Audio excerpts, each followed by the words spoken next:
100-150 साल पहले की इस इमारत के सामने हम धूप में नमाज पढ़ रहे थे। हमारा इमाम धूप में नमाज पढ़ रहा था। ये हमारे दानिशमंदों के लिए मुंह पर कालिक है।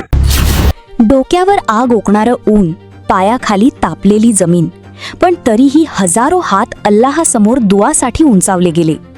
लातूर शहरातील ऐतिहासिक ईदगाह मैदानावर यंदाची ईदची नमाज अनेक मुस्लिम बांधवांनी कडक उन्हात अदा केली। ईदगाहचे इमाम, हाफिज आणि हजारो नागरिक भर उन्हात नमाज पठण करताना दिसले आणि यानंतर प्रशासनाविरोधात तीव्र नाराजी व्यक्त करण्यात आली।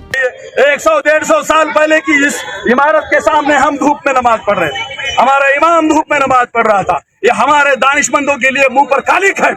जो भी लातूर में खुद को करोड़पति, अरबपति, शरबपति, शर्मपति कहता है, उसके लिए कालिक है ये। उसके पैसे उसने गाड़ी के नीचे छुपा के जला देना चाहिए। असली आवाम को, गरीब आवाम को उसने 1 रुपया नहीं दिया। इसके बाद याद रखो, इस शहर में कोई दानिशमंद नहीं, कोई करोड़पति नहीं, कोई माई का लाल समाज के लिए नहीं आता। ये धूप इसकी जिम्मेदार है। स्थानिक मुस्लिम बांधवांचा आरोप आहे की ईद सारख्या मोठ्या धार्मिक कार्यक्रमासाठी साधा मंडपही उभारण्यात आला नाही।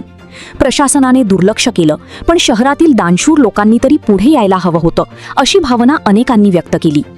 150 वर्षांची परंपरा असलेल्या लातूरच्या ईदगाह मैदानात दरवर्षी हजारो मुस्लिम बांधव नमाज अदा करतात। मात्र यंदा उन्हाचा तडाखा वाढलेला असतानाही कोणतीही सावली किंवा व्यवस्था नसल्याने नागरिक संतप्त झाले आहेत।